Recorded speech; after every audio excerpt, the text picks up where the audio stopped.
प्रार्थना हृदय की गहराइयों से निकला एक ऐसा भाव है जो हमारे मन, विचारों और आत्मा में अद्भुत शक्ति, शांति और सुकून भर देता है। प्रार्थना के माध्यम से हम उस परम शक्ति परमात्मा से जुड़ते हैं।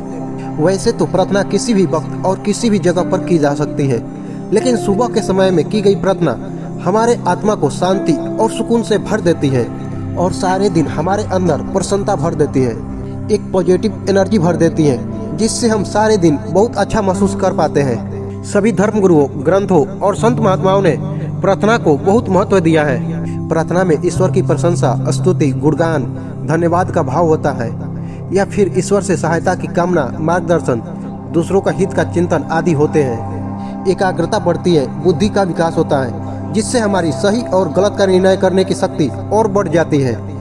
आत्मशक्ति बढ़ने लगती है। नियमित रूप से प्रार्थना करने से दया, अहिंसा, परोपकार, पवित्रता, सहनशीलता, सादगी, प्रसन्नता, उच्च विचार जैसे आदि मानवीय गुणों का विकास होता है। इस वीडियो में आपको ऐसी ही एक प्रेयर के बारे में बताने वाले हैं जिसमें जीवन की सार संग्रहित है।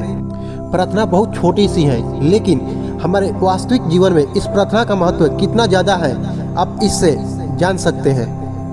कि हमारे जीवन का लक्ष्य क्या है, इस प्रार्थना में बहुत अच्छे से बताया गया है, और हमें क्या करना चाहिए और क्या नहीं करना चाहिए इस प्रार्थना के माध्यम से इसमें बहुत अच्छे से समझाया गया है। चलिए अब प्रार्थना को जानते हैं। इस प्रार्थना का नाम है सीनिरिटी प्रेयर। गूगल पर आप सर्च कर सकते हैं। अब अपनी आंख बंद कर ले और मेरे साथ साथ इस प्रार्थना को दोहराएं। Let's go. हे ईश्वर, मुझे इतनी समझ दो उन चीज़ों को स्वीकार करने की जिन्हें मैं बदल नहीं सकता। हिम्मत दो उन चीज़ों को बदलने की जिन्हें मैं बदल सकता हूँ, और सद्बुद्धि दो इन दोनों के बीच के अंतर को समझ सकूँ। अगर हम ध्यान से समझें तो इस प्रेयर में कितनी अच्छी बात कही गई है। यही तो वास्तविक जीवन है यार। इसमें ये बताया गया है कि जिन्हें मैं बदल नहीं सकता उसे स्वीकार करने की क्षमता दो। मान लो आप एक मोटरसाइकिल खरीदने जा रहे हो और मोटरसाइकिल ले लेते हो, और उसके खरीदने के बाद आप सोचते हो काश मैं कार ले लिया होता, बट आपके पास इस समय ऐसा सिचुएशन है कि आप कार नहीं ले सकते। तो क्या हुआ यार, जो है उसे चलाओ ना। आप 1-2 साल बाद कार भी ले सकते हो, बट प्रेजेंट में जो है उसे आप स्वीकार करने की क्षमता रखो। मान लो आप एग्जाम की तैयारी कर रहे हो और एग्जाम देते हो। एग्जाम देने के बाद पता चलता है कि आप उस एग्जाम में फेल हो गए, तो कोई बात नहीं, आप उस कंडीशन को एक्सेप्ट करो और फिर से मेहनत जारी रखो। इस प्रेयर में दूसरी बात यह कही गई है कि उन चीज़ों को बदलने की क्षमता दो जिन्हें मैं बदल सकता हूँ, और इन दोनों के बीच के अंतर को समझ सकूँ।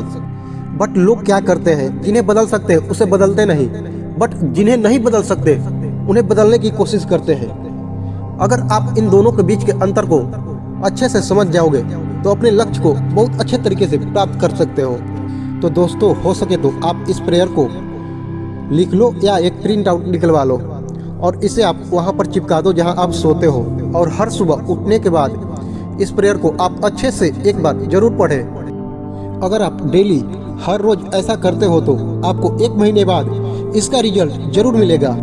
आज के लिए इतना ही दोस्तों, मिलते हैं एक नए वीडियो में। अगर वीडियो अच्छी लगी हो तो चैनल को सब्सक्राइब करें एंड बेल आइकन को क्लिक करें। धन्यवाद।